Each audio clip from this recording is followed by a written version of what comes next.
సంగారెడ్డి జిల్లాలో ఈ ఏడాది చాలా వరకు నేరాలు తగ్గాయన్నారు ఎస్పీ రూపేష్.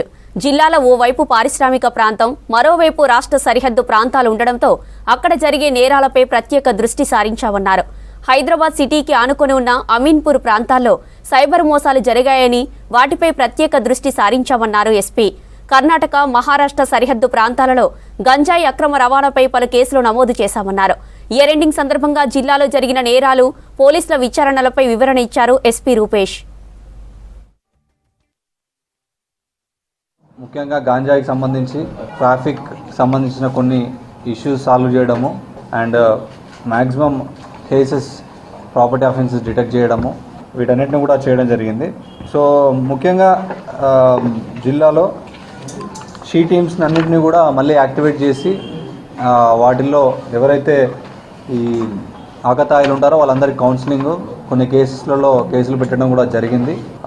కొన్ని ఇనిషియేటివ్స్ కనుక తీసుకుంటే ఇంపార్టెంట్ పోలీస్ స్టేషన్స్లో ఒక 7 చైల్డ్ ఫ్రెండ్లీ కార్నర్ని ఈ సంవత్సరం ఏర్పాటు చేసుకోవడం జరిగింది. అక్కడ బ్రెస్ట్ ఫీడింగ్ ఉమెన్ కానీ, చిల్డ్రన్ కానీ, children in conflict with law, juveniles ఇట్లాంటి వాళ్ళు ఎవరు వచ్చినా కూడా వాళ్ళకి ఒక ఆహ్లాదకరమైన వాతావరణం అందించడానికి చైల్డ్ ఫ్రెండ్లీ కార్నర్ని ఏర్పాటు చేసుకోవడం జరిగింది.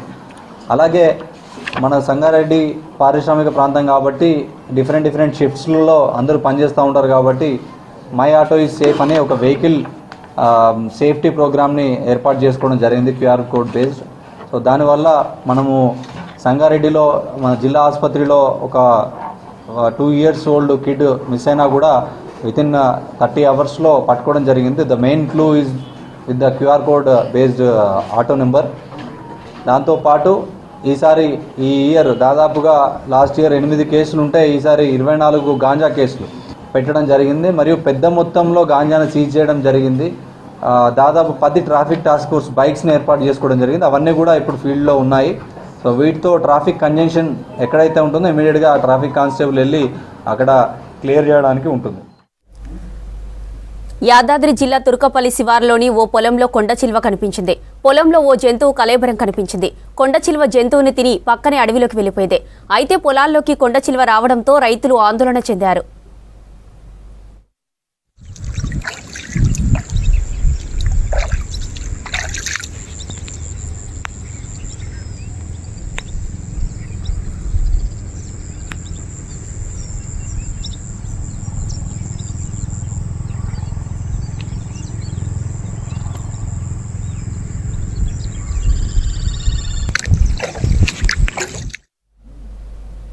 రాష్ట్ర ప్రభుత్వం తాజాగా తీసుకొస్తున్న భూభారతి ఆర్ఓఆర్ 2024 చట్టం ద్వారా సాదా బైనామాలకు మోక్షం కలగనుంది.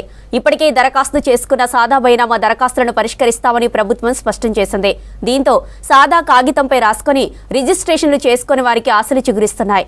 భూభారతి ఆర్ఓఆర్ 2024 చట్టం ద్వారా రైతులకు ఎలాంటి లాభం ఉనగూరుతుందో తెలుసుకుందాం.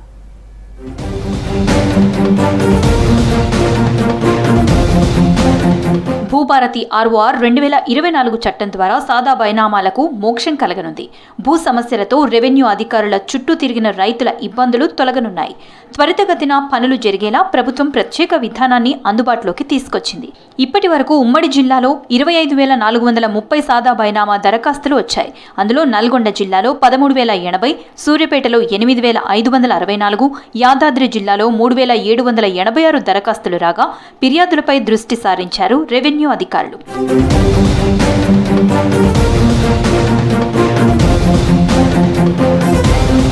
గ్రామీణ ప్రాంతాల్లో కొన్నేళ్ల కిందట సాదా కాగితంపై భూమి కొనుగోలు చేసి రాయించుకున్నారు రైతులు.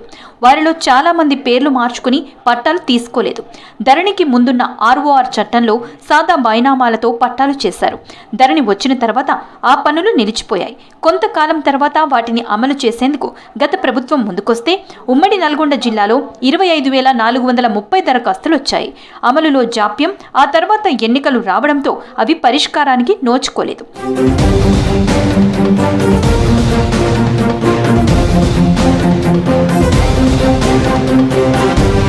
గత ప్రభుత్వం 2020లో ధరణి పోర్టల్ తీసుకొచ్చి భూ నిర్వహణ కొనసాగించింది. ధరణిలో అన్ని రకాల ఆప్షన్లు లేకపోవడంతో రైతులు చాలా ఇబ్బందులు పడ్డారు. ధరణిలో సాదా బైనామా దరఖాస్తులకు సంబంధించి రిజిస్ట్రేషన్ల కోసం ఆప్షన్లు లేకపోవడంతో పనులు ఎక్కడికక్కడ నిలిచిపోయాయి. రైతులు గత ప్రభుత్వానికి విజ్ఞప్తులు చేయగా చర్యలు చేపడతామని చెప్పి నిర్లక్ష్యం వహించింది. దీంతో దరఖాస్తులు చేసుకున్న రైతులు 3 ఏళ్లుగా ఎదురు చూస్తున్నారు. నా భూమి నా కబ్జాలో ఉండి ఇప్పటివరకు కూడా పట్టాలేదు, నేను కొనుగోలు చేసిన అనేటటువంటి బాధ తొలగిపోతుంది.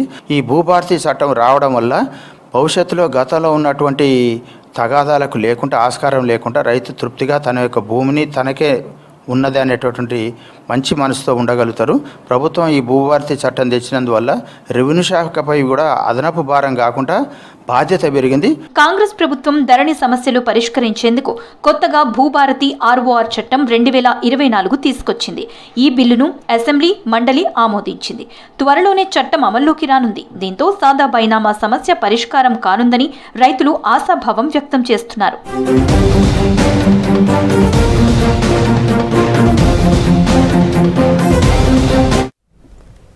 భద్రాద్రి కొత్తగూడెం జిల్లా సింగరేణి మణుగూరు ఏరియాలోని కొండాపురం భూగర్భ గనిలో ఏర్పడ్డ నీటి బుంగ అధికారులను ఆలోచనలో పడేసిందే. బుంగతో ఎక్కడికక్కడ బొగ్గు ఉత్పత్తి ఆగిపోయింది. దీంతో నీటిని బయటకు పంపింగ్ చేస్తున్నారు అధికారులు. గనిలో ఉత్పత్తిని పునరుద్ధరించాలా లేక మరోవైపు నుంచి ఉత్పత్తి చేయాలనే సందిగ్ధంలో ఉన్నారు. బుంగ ఏర్పడడానికి కారణాలను సర్వే అధికారులు, హైడ్రోజియాలజికల్ అధికారులు అన్వేషిస్తున్నారు.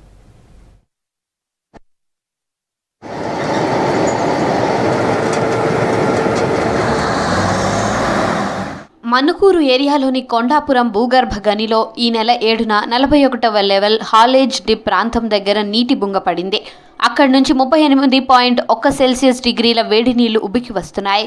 3 రోజుల వ్యవధిలో 104.53 లక్షల గ్యాలన్ల నీరు రాగా 35 లెవెల్ వరకు పూర్తిగా మునిగింది. దీంతో బొగ్గు ఉత్పత్తికి ఆటంకం ఏర్పడింది. యంత్రాల్ని బయటకు తీసుకెళ్లి మోటార్ల సాయంతో వాటర్ పంపింగ్ చేస్తున్నారు అధికారులు. గని స్థాయికి తగినట్లు అందుబాటులో ఉన్న 2 పంపులు సరిపోవడం లేదు. మరో 2 పంపులు అమర్చి నీటిని 32 లెవెల్ సంప్ వరకు పంపి అక్కడి నుంచి 20 లెవెల్ వరకు మరో పంప్, మొత్తంగా 2 మోటార్లతో నీళ్లను బయటకు తోడుతున్నారు. యుద్ధ ప్రాతిపదికన మరో 240 HP మోటార్ అమర్చి అదనంగా రోజుకు మరో 8 నుంచి 9 లక్షల గ్యాలన్ల నీటిని బయటకు పంప్ చేస్తున్నారు అధికారులు. మరి ఇప్పుడు సడన్గా 2000 GPM పెరిగేసరికి మేము మళ్ళీ అదనంగా ఇంకా పంపులు మొబిలైజ్ చేసేసి పైప్ లైన్ చేసేసి మళ్ళీ అదనంగా పంపులు పెట్టాము. పంపింగ్ కెపాసిటీ దాదాపు 2500 GPM దాకా పెంచేసేసి చేస్తూ ఉంటే అది మన 14వ తారీఖు దాకా కూడా వాటర్ పెరుగుతూనే వచ్చింది. వాటర్ ఆల్మోస్ట్ 42 లెవెల్ నుంచి 34 లెవెల్ దాకా వచ్చింది. Almost 8 levels మునిగిపోయాయి. 14 లెవెల్కి వచ్చేసరికి మనం 34 లెవెల్కి వచ్చేసరికి మనం వాటర్ని స్టెబిలైజ్ చేయగలిగాము. సో పంపింగ్ కెపాసిటీ 14th కల్లా మనము 3500 GPM పంపింగ్ కెపాసిటీ చేసేసరికి ఇప్పుడు వాటర్ పెరగడం ఆగిపోయింది. వాటర్ మళ్ళీ తగ్గడం మొదలైంది. కొండాపురం భూగర్భ గనిలో బుంగ ఏర్పడడం G6 గ్రేడ్ బొగ్గు ఉత్పత్తికి ఆటంకమే కాక త్రుటిలో పెను ప్రమాదం తప్పింది. ఘటనకు గల కారణాలను అధికారులు తెలుసుకుంటున్నారు. భూగర్భ గనిలో నీరు రావడం సాధారణమే అయినా రోజుకు 500 నుంచి 550 టన్నుల G6 గ్రేడ్ బొగ్గు ఉత్పత్తి జరిగే చోట ఆకస్మికంగా 38.1 డిగ్రీల వేడి నీరు లక్షల గ్యాలన్ల వరకు రావడం అంతు చిక్కని ప్రశ్నగా మారింది. మణుగూరు మండలంలోని పగిడేరు దగ్గర జియో థర్మల్ ప్లాంట్ ఏర్పాటుతో ఇలా జరిగిందా లేదా, ఇటీవల వచ్చిన భూ ప్రకంపనలతో జరిగిందా అనే దానిపై ఎంక్వైరీ చేస్తున్నారు. జియో థర్మల్ ప్లాంట్ నుంచి వచ్చే నీరు 71 సెల్సియస్ డిగ్రీలుగా ఉండగా భూగర్భ గనిలో మాత్రం 38.1 డిగ్రీలుగా ఉండడంతో ఈ రెండు ఒకటి కాదని సర్వే, హైడ్రోజియాలజికల్ అధికారులు ప్రాథమిక అంచనాకు వచ్చారు. స్వల్పంగా భూమి కంపించిన 36 గంటల తరువాత బుంగ ఏర్పడే ఛాన్స్ లేదని భావిస్తున్నారు అధికారులు. దీని మూలంగా మనకి కొండాపురం భూగర్భ గని నుంచి వచ్చే 500 టన్నుల బొగ్గు అనేది మనం రోజు కోల్పోతున్నాము. ఎందుకంటే మనం ఈ సిచ్యువేషన్ డీల్ చేయాలి కాబట్టి ముందు ఫస్ట్ అదైన తర్వాత మళ్ళీ పునరుద్ధరించే అవకాశాలు ఉంటాయి మనకి. తర్వాత గనిలో 154 మంది ఉద్యోగులు, 36 మంది రెస్క్యూ టీం, మ్యాన్ రైడింగ్ పనులు చేపట్టే 20 మంది సిబ్బందితో పాటు SMS కాంట్రాక్ట్ కార్మికులు పనిచేస్తున్నారు. సిబ్బంది మొత్తం ప్రస్తుతం గనిలోని నీటిని బయటకు పంపే పనుల్లో నిమగ్నమయ్యారు. ఎప్పటికప్పుడు పరిస్థితులు పర్యవేక్షిస్తూ అవుట్ఫ్లోపై ఆరా తీస్తున్నట్లు తెలిపారు ఏరియా GM. ప్రస్తుతానికైతే మనం 7 పంపులు ఆపరేట్ చేస్తూ ఉన్నాం. సో లిక్విడ్ స్టేజ్ స్టార్ట్ అయింది కాబట్టి ఇంకా మాకు ఫర్దర్గా ఇబ్బంది ఏం కాదు, మాకు ఆశాజనకంగా ఉంది. ఇంకొక 14 రోజులు మనం స్టార్ట్ చేస్తాం. అంటే ఈ మంత్ ఎండింగ్ లోపల మనకి తిరిగి మనం ప్రొడక్షన్ స్టార్ట్ చేసుకోవడానికి ఆస్కారం ఉంది. మనం రేపటి వరకు ఇంకొక పంపుని ఇన్స్టాల్ చేస్తాము. అది కూడా రోజుకి 9 లక్షల గ్యాలన్లని డీల్ చేసే పంపుని మనం రేపటి వరకు ఏర్పాటు చేయడానికి ప్రయత్నం చేస్తున్నాం. సో అది కూడా ఇన్స్టాల్ అయిపోతే మేము అనుకున్న దానికంటే ముందే స్టార్ట్ కావడానికి ఆస్కారం ఉంది.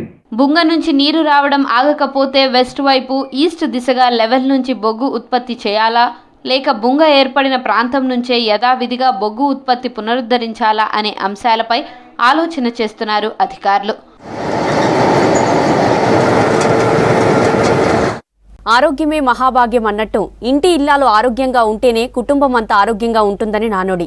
ఈ రోజుల్లో ఆరోగ్యంపై స్పెషల్ ఫోకస్ పెడుతున్న మహిళలు జిమ్ సెంటర్లలో వ్యాయామాలకు ఇంట్రెస్ట్ చూపిస్తున్నారు. మారిన ఆహారపు అలవాట్లు, జీవన విధానంతో ఎదురయ్యే అనారోగ్య సమస్యలను అధిగమించేలా వాకింగ్, యోగా, ఎక్సర్సైజులు చేస్తున్నారు.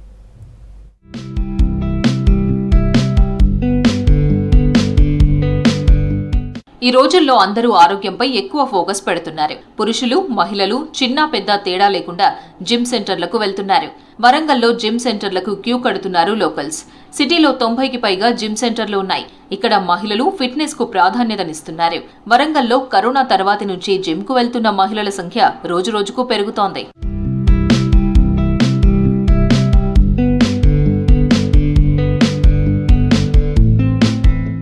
బరువు తగ్గడం కోసం, ఫిట్నెస్ కోసం జిమ్ సెంటర్లకు వెళ్తున్నారు మహిళలు. రకరకాల ఎక్సర్సైజులు చేస్తున్నారు. జిమ్ సెంటర్లలో మహిళల కోసం ప్రత్యేకంగా కోచ్లు కూడా ఉంటున్నారు. జిమ్ కు రావడం వల్ల ఆత్మవిశ్వాసం పెరిగి ఆరోగ్యకరమైన జీవన శైలి అలవాటవుతుందని చెప్తున్నారు మహిళలు. 2.5 years నుంచి కంటిన్యూ రెగ్యులర్గా చేస్తున్నానండి ఇదే జిమ్లో ఫిట్నెస్. అండ్ చేయని రోజు చాలా లేజీగా వీక్గా అనిపిస్తుంది. చేసిన రోజు చాలా యాక్టివ్గా ఉంటుంది. And I been improving my strength also. Before Covid and after కోవిడ్లో చాలా డిఫరెన్స్ వచ్చింది. అండ్ సో అప్పటి నుంచి ఇది రెగ్యులర్గా చేస్తున్నాను. నేను ఈ జిమ్ పాస్ట్ 1 week నుంచి జాయిన్ అయ్యాను. So I feel so flexible after coming to this gym. And నాకు ఇప్పుడు ఎంతో స్ట్రెస్ ఫ్రీ, టెన్షన్ ఫ్రీగా ఉంటుంది జిమ్ చేసి, వర్కౌట్ చేసి ఇంటికి వెళ్ళాక. జిమ్కి రావడం వల్ల ఫిట్నెస్ ఉంటుంది, బాడీ ఎక్సర్సైజ్ అనేది అవుతుంది. దిస్ వార్మప్ నార్మల్ వాకింగ్ కంటే లైక్ ఇట్లా చేస్తే బెనిఫిట్ బాగుంటుంది. హెల్తీగా ఉంటాం, ఫిట్నెస్ కూడా ఉంటుంది. వ్యాయామం లేకపోతే అనారోగ్య సమస్యలు వస్తాయని చెప్తున్నారు జిమ్ సెంటర్లకు వెళ్తున్న మహిళలు. ఎక్సర్సైజ్ చేస్తే శారీరకంగా ఆరోగ్యంగా ఉండడంతో పాటు మానసిక ఒత్తిడి తగ్గుతుందని చెప్పారు. ఉదయం 2 గంటలు వ్యాయామం చేస్తే రోజంతా ప్రశాంతంగా ఉంటుందని చెప్తున్నారు. రోజు మనం రెగ్యులర్గా మన జీవితంలో మార్నింగ్ ఒక 1 hour ఎక్సర్సైజ్ కేటాయిస్తే శారీరకంగా దృఢంగా ఉంటాం, యాజ్ వెల్ యాజ్ మానసికంగా కూడా చాలా స్ట్రాంగ్ ఉంటాం. డెసిషన్స్ కూడా మంచిగా తీసుకుంటాం, మన ఆరోగ్యం మంచిగా ఉంటుంది. చాలామంది మనం చూస్తున్నాం 30-35 ఏళ్ళ లోపు వారికే హార్ట్ స్ట్రోక్లతో చనిపోతున్నారు. ఈ మధ్యలో చూసినాం 9 years అమ్మాయి కూడా హార్ట్ స్ట్రోక్తో చనిపోయింది. సో మన ఆరోగ్యం మీద కాన్సన్ట్రేట్ చేయక మన ఎక్సర్సైజ్కి మన జీవితంలో భాగం ఇవ్వకపోవడం వల్ల ఇవన్నీ జరుగుతున్నాయని నేను అనుకుంటున్నాను. గతంతో పోలిస్తే జిమ్ సెంటర్లలో చేరే మహిళలు, అమ్మాయిల సంఖ్య పెరుగుతుందని చెప్పారు జిమ్ సెంటర్ నిర్వాహకులు. మహిళల కోసం ప్రత్యేకంగా కోచ్లు ఉంటున్నారని, కోచ్ల పర్యవేక్షణలో అనేక రకాల వర్కౌట్స్ నేర్పిస్తున్నామని తెలిపారు. ఆఫ్టర్ కోవిడ్ తర్వాత ఫిట్నెస్ మీద చాలా మందికి అవేర్నెస్ పెరిగింది. అబ్బాయిల కంటే ఎక్కువ అమ్మాయిలే అవేర్నెస్ ఎక్కువ చూపెడుతున్నారు. సంబంధించిన ఎక్సర్సైజ్లు, లెగ్ ఎక్సర్సైజ్ కానీ, అబ్డామినల్ ఎక్సర్సైజ్ కానీ, ఇంకా ఫిట్నెస్ ఎక్సర్సైజ్ కానీ, కార్డియో కానీ, ఇవన్నీ మేము దగ్గరుండి చేపిస్తూ ఉంటాం. కుటుంబ బాధ్యతలను నిర్వహిస్తూనే ఆరోగ్యం కోసం జిమ్కు వెళ్తున్న మహిళల సంఖ్య రోజురోజుకు పెరుగుతోంది. ఒకప్పుడు మెట్రో సిటీలకే పరిమితమైన ఈ ట్రెండ్ ఇప్పుడు చిన్న చిన్న టౌన్లలోనూ కనబడుతోంది.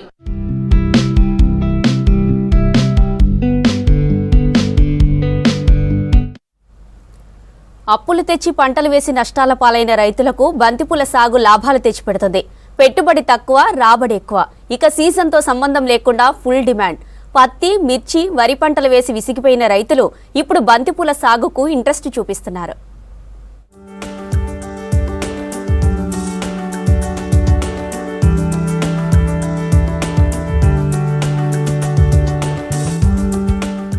ఖమ్మం జిల్లాలో అధిక శాతం సారవంతమైన భూములున్నాయి. సాగర్ నీళ్లు, బావులు, చెరువులు, వర్షాలపై ఆధారపడి అనేక రకాల పంటలు వేస్తున్నారు రైతులు.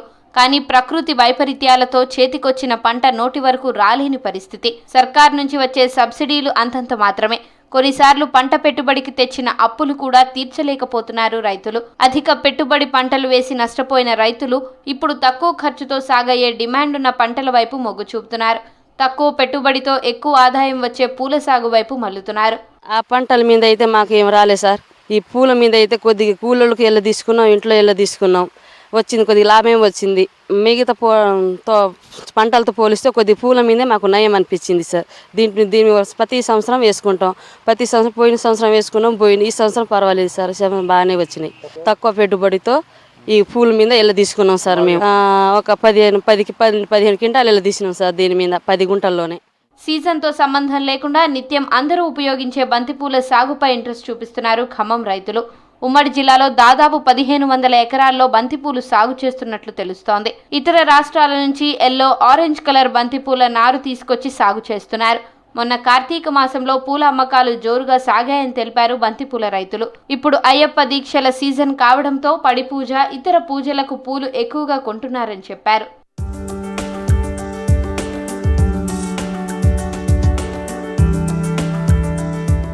ఖమ్మంలో స్థానికంగా బంతిపూలు ఎక్కువగా అమ్ముడవుతున్నాయని చెప్పారు రైతులు.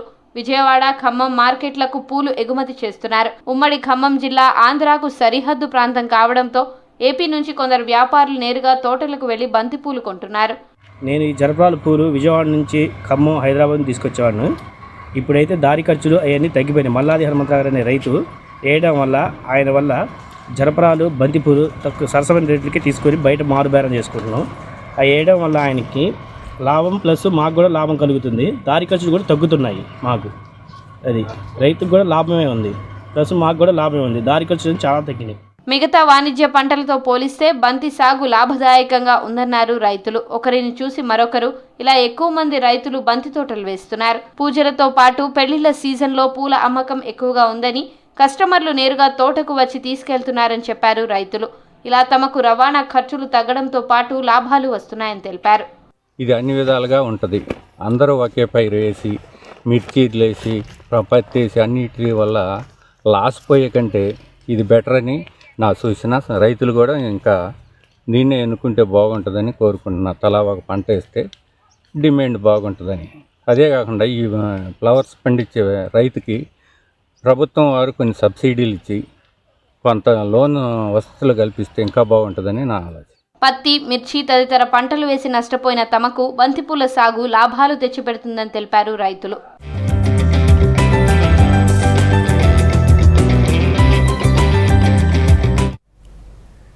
సర్కారు బడుల్లో నాణ్యమైన విద్యను అందించేలా ప్రభుత్వం కీలక నిర్ణయాలు తీసుకుంటుంది. ఇప్పటికే మౌలిక సదుపాయాలపై ఫోకస్ చేసిన సర్కార్ తాజాగా ప్రభుత్వ పాఠశాలలో పనిచేసే టీచర్ల అటెండెన్స్పై దృష్టి సారించింది.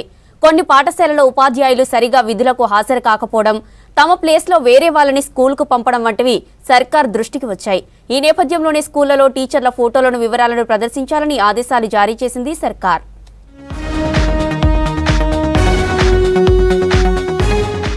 ప్రభుత్వ పాఠశాలల్లో ఉపాధ్యాయుల ఫోటోలను డిస్ప్లే చేయాలని నిర్ణయించింది ప్రభుత్వం.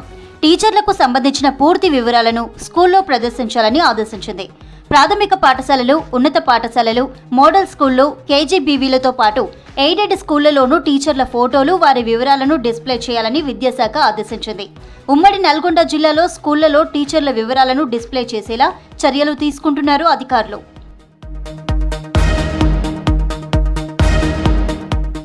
ఇప్పటికే స్కూళ్లలో కొన్నేళ్లుగా పనిచేస్తున్న ఉపాధ్యాయుల వివరాలను ప్రదర్శిస్తూనే ఉంటారు, కానీ ఫోటోలు పెట్టకపోయేవారు. ఇప్పుడు ఫోటోలు కూడా పెట్టాలని ప్రభుత్వం ఆదేశించింది. కొందరు టీచర్లు స్కూల్కు రాకుండా డుమ్మాలు కొట్టడం, మరికొందరు తమ ప్లేస్లో వేరే వాళ్ళను పంపించడం, వాలంటీర్లను పెట్టి స్కూల్ నడిపిస్తున్నారని తెలియడంతో ఈ నిర్ణయం తీసుకుంది ప్రభుత్వం. ఉపాధ్యాయుల యొక్క విద్యార్హతలు, వాళ్ళ యొక్క బోధన అనుభవం, వాళ్ళ యొక్క ప్రతిభా పాఠవాలన్నీ కూడా ప్రదర్శింపబడితే పాఠశాలల పట్ల గౌరవం, పాఠశాల పట్ల ఒక మంచి భావం ఏర్పడి పాఠశాలలో పిల్లల సంఖ్య పెరిగేటువంటి అవకాశం కూడా ఉంటుంది. అప్పుడే విద్యార్థుల్లో కూడా మా ఉపాధ్యాయులు బాగా ఉన్నత చదువులు చదివి ఉన్నారు, వీళ్ళ ద్వారా మనం చాలా విషయాలు నేర్చుకోవాలనేటువంటి ఒక మంచి సంకల్పం అనేటువంటిది ఏర్పడుతుంది. స్కూల్లో ఏ స్టాఫ్ ఎవరు టీచర్గా ఉన్నారు అనేటువంటిది ఆ ఊళ్ళో ఉన్నటువంటి తల్లిదండ్రులందరికీ కూడా తెలవడం కోసం ఈ విధంగా ప్రభుత్వం పెట్టినటువంటి ఈ సిస్టమ్ ఒకటి యూజ్ అవుతుంది. దీంతోపాటు పర్యవేక్షణ అధికారులను కూడా సరైనటువంటి సమయంలో దాన్ని చూసినట్లయితే పాఠశాలలు మంచిగా నడవడానికి అవకాశం ఉంటుంది. పలు ప్రైవేటు పాఠశాలలు ఇప్పటికే ఈ విధానాన్ని అమలు చేస్తున్నాయి. టీచింగ్, నాన్ టీచింగ్ స్టాఫ్ ఫోటోలను డిస్ప్లే చేస్తున్నాయి. ప్రతిరోజు విద్యార్థుల తల్లిదండ్రులు టీచర్లతో మాట్లాడి తమ పిల్లల మెరిట్ వివరాలను తెలుసుకోవాలని సూచిస్తున్నాయి. ఇలా చేయడం వల్ల విద్యార్థుల బలహీనతలు తెలుసుకొని వారిలో నైపుణ్యం పెంపొందించేలా తల్లిదండ్రులకు అవగాహన కల్పించవచ్చు. ప్రభుత్వ పాఠశాలల్లోనూ ఈ విధానాన్ని అమలు చేయాలని నిర్ణయించడం మంచి పరిణామం అంటున్నారు టీచర్లు. ఫలానా ఉపాధ్యాయుడు ఫలానా సబ్జెక్ట్ బోధిస్తాడు అనేది ఫైండ్ అవుట్ చేయడానికి చక్కగా ఉంటుంది. ఇది ఎప్పటి నుంచో తీసుకున్నారు, ఫొటోస్ ఉన్నాయి, కానీ ఇప్పుడు ఈసారి తప్పనిసరిగా ఆచరించాలనేటువంటి ఉద్దేశంతో ఏర్పాటు చేసిన కార్యక్రమం ఎంతగా హర్షదాయకం. ఉపాధ్యాయుల ఫోటోలను ప్రదర్శించాలన్న ప్రభుత్వ నిర్ణయాన్ని స్వాగతిస్తున్నారు టీచర్లు. అలాగే స్కూళ్లలో విద్యార్థులకు మెరుగైన వసతులు కల్పించాలంటున్నారు. మౌలిక వసతులు కల్పిస్తే విద్యార్థుల సంఖ్య పెరిగే అవకాశం ఉందని చెప్తున్నారు. గవర్నమెంట్ చెప్పిన ప్రకారం ఫోటో డిస్ప్లే చేయడం అనేది ఒక మంచి పద్ధతి. ఏ టీచర్స్ ఏ స్కూల్లో పనిచేస్తున్నారు అనే విషయం తల్లిదండ్రులకు, పిల్లలకు మరియు విద్యా అధికారులకు కూడా క్లియర్గా తెలుస్తుంది.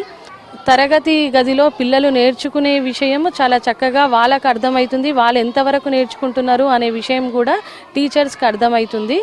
ఈ అలైన్మెంట్ విధానం అనేది చక్కగా ఉంది. కొత్తగా గవర్నమెంట్ మన జీవో తీసుకొచ్చింది సివిల్ లిస్ట్లో. అందులో వర్క్ చేసే టీచర్స్ మొత్తం ఫోటోతో ఉండేసరికి మన టీచర్స్ కూడా ఎవరెవరు ఇందులో వర్క్ చేస్తారు అనేది ఐడెంటిఫై చేయగలుగుతున్నారు. ఇప్పుడైతే అన్ని ప్రోగ్రామ్స్ అన్నీ మంచిగా అవుతున్నాయండి. ఇట్లా స్కూల్స్ మీద ప్రత్యేక ఇంట్రెస్ట్ పెడితే పిల్లలు కూడా గవర్నమెంట్ స్కూల్కి మంచి రెగ్యులర్గా వస్తారు. నల్గొండ జిల్లాలో 847 ప్రాథమిక పాఠశాలలు, 350 ప్రాథమికోన్నత పాఠశాలలు, 239 జిల్లా పరిషత్ ఉన్నత పాఠశాలలు, 17 మోడల్ స్కూళ్లు, 30 కేజీబీవీలతో పాటు ఎయిడెడ్ స్కూళ్లు ఉన్నాయి. అన్ని స్కూళ్లలో టీచర్ల ఫోటోలు ప్రదర్శించాలని ఆదేశించినట్లు చెప్పారు విద్యాశాఖ అధికారులు.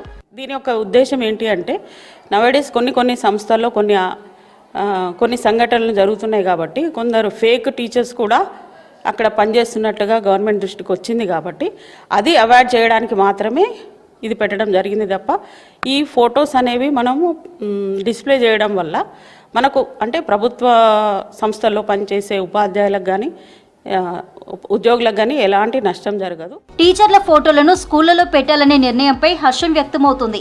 ఫోటోలు పెట్టడం ద్వారా టీచర్లలో బాధ్యత మరింత పెరుగుతుందని, విద్యార్థులకు నాణ్యమైన విద్య అందుతుందంటున్నారు పేరెంట్స్. ఉమ్మడి మెదక్ జిల్లాలో చలి తీవ్రతతో పౌల్ట్రీ, పాడి రైతులు తీవ్ర ఇబ్బందులు పడుతున్నారు. తీవ్రమైన చలి ముసురుతో కోడి పిల్లలు మృత్యువాత పడుతున్నాయి. పశువులు, గొర్రెలు, మేకలు కూడా చలితో గజగజ వణుకుతున్నాయి. వాటిని కాపాడుకోవడం కోసం ఎన్నో ఇబ్బందులు పడుతున్నామని ఆవేదన వ్యక్తం చేస్తున్నారు పెంపకందారులు.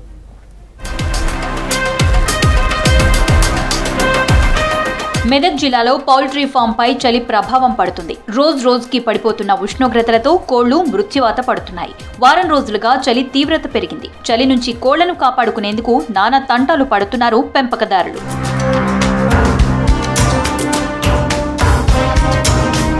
పౌల్ట్రీ ఫామ్లలో కోళ్లకు చలి తగలకుండా ప్రత్యేక చర్యలు తీసుకుంటున్నారు పౌల్ట్రీ రైతులు. ఉదయం 8 గంటల నుంచి అర్ధరాత్రి 12 గంటల వరకు, తెల్లవారుజామున 3 గంటల నుంచి ఉదయం 6 గంటల వరకు పౌల్ట్రీ ఫారాల దగ్గర గ్యాస్ సిలిండర్లతో, హాలోజన్ బల్బులతో, బొగ్గులతో మంటలు వేస్తూ కోడి పిల్లలను కాపాడుకునే ప్రయత్నం చేస్తున్నారు.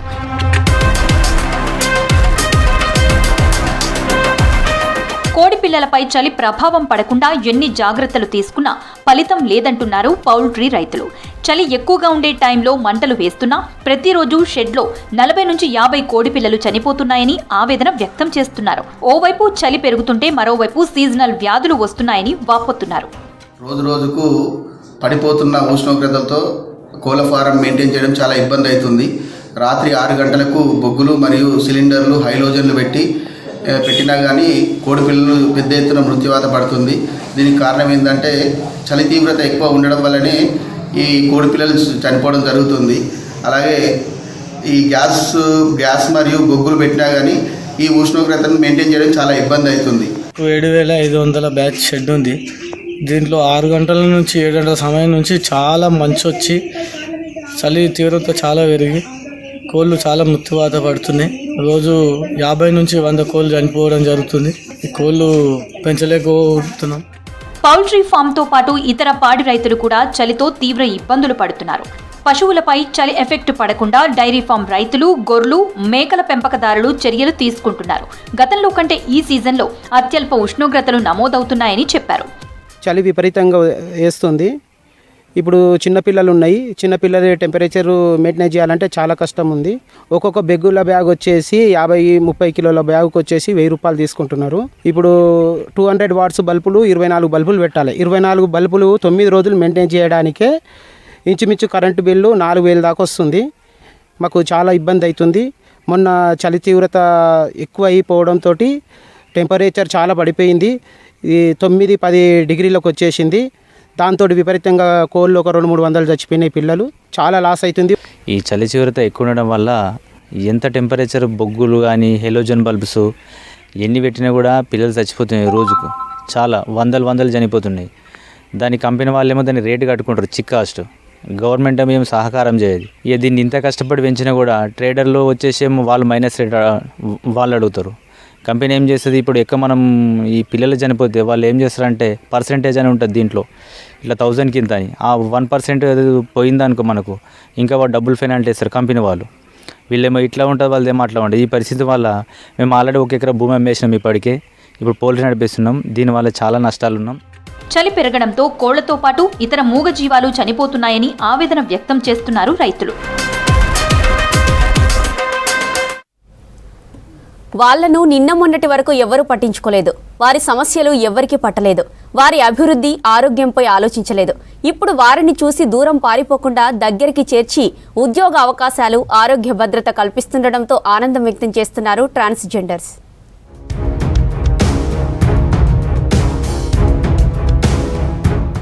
ట్రాన్స్జెండర్లంటే సమాజంలో చాలా వివక్ష చూపిస్తారు. వారితో మాట్లాడడానికి, కలవడానికి వెనకడుగు వేస్తారు. ఇన్నేళ్ల నుంచి పాలకులు, అధికారులు పట్టించుకోవడం అంతంతే. వాళ్ల కోసం మైత్రి క్లినిక్స్ పేరుతో హాస్పిటల్లో ప్రత్యేక సేవలు అందుబాటులోకి తెచ్చింది ప్రభుత్వం. ఖమ్మం ప్రభుత్వ ప్రధాన హాస్పిటల్లో ట్రాన్స్జెండర్ల కోసం ప్రత్యేక వైద్య సేవలు అందించేందుకు మైత్రి ట్రాన్స్ క్లినిక్ ని ప్రారంభించారు. సమాజంలో ఎలాంటి వివక్ష లేకుండా ట్రాన్స్జెండర్లకు సమగ్ర వైద్యం అందించేందుకు మైత్రి ట్రాన్స్ క్లినిక్ విభాగం ఏర్పాటు చేశారు. వాళ్ళందరికీ కూడా ఏదైనా సమస్య వచ్చినప్పుడు వేరే హాస్పిటల్కి వెళ్ళి వాళ్ళ సమస్యను చెప్పుకోవడానికి చాలా బాధపడేవాళ్ళు. ఏదో సీక్రెట్గా ఏదో ఒకటి చేసుకొని ఏదో మెడిసిన్ తెచ్చుకొని వేసుకున్న వాళ్ళు. ఈరోజు తెలంగాణ ప్రభుత్వం మాకంటూ ప్రత్యేకమైన మైత్రి క్లినిక్ని పెట్టి మా అందరి హృదయాలు గెలుచుకున్నారు. ఇన్ని ప్రభుత్వాలు వచ్చిపోయినా కానీ మా ట్రాన్స్జెండర్స్కి ఎలాంటి కూడా అవకాశాలు కానీ ఎలాంటి సదుపాయాలు కానీ ఇవ్వలేదు. ఈ తెలంగాణ ప్రభుత్వం ఇప్పుడు వచ్చిన రేవంత్ రెడ్డి గారికి ఫస్ట్ మా హృదయపూర్వక ధన్యవాదాలు. మైత్రి క్లినిక్స్ కోసం ప్రత్యేక వార్డు, ఓపీ సేవలను అందుబాటులోకి తెచ్చారు. జిల్లా కేంద్రాల్లోని ప్రభుత్వ హాస్పిటల్స్లో ట్రాన్స్జెండర్ల కోసం ఏర్పాటు చేసిన మైత్రి క్లినిక్లో ఓపీ సేవలు అందిస్తారు. సాధారణంగా ప్రభుత్వ, ప్రైవేట్ హాస్పిటల్లో మహిళలు, పురుషుల కోసం వైద్యులు సేవలు అందిస్తున్నారు. అదే మాదిరిగా ట్రాన్స్జెండర్ల కోసం ప్రత్యేక వైద్య సేవలు అందించేందుకు ఏర్పాట్లు చేసింది ప్రభుత్వం. ఎలాంటి ట్రాన్స్జెండర్కి ఎలాంటి మానసిక బాధ అయినా సరే, అనారోగ్యమైనా సరే వచ్చి మీకంటూ ఒక సొంత క్లినిక్ ఏర్పాటు చేస్తున్నాము అని ఒక జీవో పాస్ చేశారు. థ్యాంక్ యూ రేవంత్ రెడ్డి గారు. ఇలాంటి అవకాశాలు మరెన్నో రావాలని, మేమంటూ మా సొంత కాళ్ళ మీద నిలబడాలని అనుకుంటున్నాము. దీనికి గవర్నమెంట్ కూడా మాకు తగిన సహాయం చేస్తే మేము కూడా ఎంతగా పైకి వస్తాము. మేమంటూ వెళ్ళేటప్పుడు సొసైటీలో ఒక హాస్పిటల్కి వెళ్ళాలంటే చాలా ఇబ్బందిగా ఫీల్ అయ్యేవాళ్ళం. కాబట్టి ఈరోజు మా కోసం గవర్నమెంట్ హాస్పిటల్లో మాకు సపరేట్ డాక్టర్, సపరేట్ క్లినిక్ పెట్టినందుకు తెలంగాణ గవర్నమెంట్కి ఎప్పుడు రుణపడి ఉంటామని మేము ఫస్ట్ వాళ్ళకి కృతజ్ఞతలు తెలియజేస్తున్నాం. ఖమ్మం జిల్లాలో కూడా మాకు ఇలాంటి క్లినిక్ ఇచ్చినందుకు, మా పిల్లలు ఇక్కడ చాలా హ్యాపీగా వచ్చి ఈ యొక్క సదుపాయాలను ఉపయోగించుకుంటున్నందుకు మేము చాలా హ్యాపీగా ఫీల్ అవుతున్నామండి. జిల్లా కేంద్రాల్లోని ప్రభుత్వ హాస్పిటల్లో ట్రాన్స్జెండర్ల కోసం ఏర్పాటు చేస్తున్న మైత్రి క్లినిక్లో వారంలో 2 రోజులు ఓపీ సేవలు అందించనున్నారు. ఉదయం 11 గంటల నుంచి మధ్యాహ్నం 1 గంట వరకు ఓపీ సేవలుంటాయి. ఒకవేళ క్లినిక్కి వచ్చే వాళ్ల సంఖ్య పెరిగితే దాన్ని బట్టి పని దినాల సంఖ్య పెంచాలని భావిస్తున్నారు వైద్య అధికారులు. ట్రాన్స్జెండర్లకు మైత్రి క్లినిక్లో సేవలు అందించేందుకు ప్రత్యేకంగా 5 సిబ్బందిని నియమించి శిక్షణ ఇస్తున్నారు. ఇందులో గైనకాలజిస్ట్, స్కిన్ స్పెషలిస్ట్, మానసిక వైద్యులు, జనరల్ ఫిజిషియన్, నర్సు ఉంటారు. వీళ్ళు కొద్దిగా మరి రావడానికి ఇబ్బంది పడతారండి. అందుకోసం వీళ్ళు ప్రత్యేకంగా మనకు ఒక డర్మటాలజిస్టు, ఒక సైకియాట్రిస్టు, ఒక పల్మనాలజిస్టు 3 టీంలతోటి ఈరోజు ఒక సపరేట్ ఓపీ ప్రతి గురువారము 9 to 1 9 నుంచి 1 గంట వరకు మనకు వాళ్ళకు కావాల్సిన సైకియాట్రిక్ కౌన్సిలింగ్ కానీ, చికిత్స కానీ, ల్యాబ్ సౌకర్యం కానీ అన్నీ ఒకే చోట ఉండడం వరకు వాళ్ళకు చేయడం జరిగింది. ఈ వారం నుంచి మనకు స్టార్ట్ అయిందండి. ఇది రాను వాళ్ళకు అవగాహన కల్పించడము. వేరే రకమైన ప్రాబ్లమ్స్ ఉంటాయి, వాళ్ళు ప్రతి చెప్పుకోలేరు కాబట్టి ఒక మన సైకియాట్రిస్ట్ డాక్టర్ తోటి వాళ్ళకు మన ప్రత్యేకమైన చికిత్స చేయడం జరుగుతుందండి. ట్రాన్స్జెండర్స్ వాళ్ళు చిన్నతనం నుంచి ఎంతో వివక్షకు గురవుతారు. సమాజంలో అందరికీ ఉన్న ఆపర్చునిటీస్ కానీ, అందరికీ ఉన్న ప్రొవిజన్స్ కానీ వాళ్ళకి ఉండవు. వాళ్ళు ఎంతో దూరంగా బతుకుతున్నారు. దీని ద్వారా ఏంటంటే వాళ్ళకి మెడికల్ పరంగా వాళ్ళు మన అందరితో పాటు కలిసి ఉండడానికి ఇది ఒక ఆపర్చునిటీ గవర్నమెంట్ ప్రొవైడ్ చేసింది. That is very great initiative. ఉమ్మడి ఖమ్మం జిల్లాలో 2000 మంది ట్రాన్స్జెండర్లు ఉన్నారు. ప్రైవేట్ హాస్పిటల్స్లో డాక్టర్లు ట్రాన్స్జెండర్లకు వైద్యం చేసే విషయంలో వెనకడుగు వేస్తున్నారని ట్రాన్స్జెండర్లు ఆరోపిస్తున్నారు. తమ కోసం ప్రభుత్వం మైత్రి క్లినిక్ ఏర్పాటు చేయడంపై సంతోషం వ్యక్తం చేస్తున్నారు ట్రాన్స్జెండర్లు.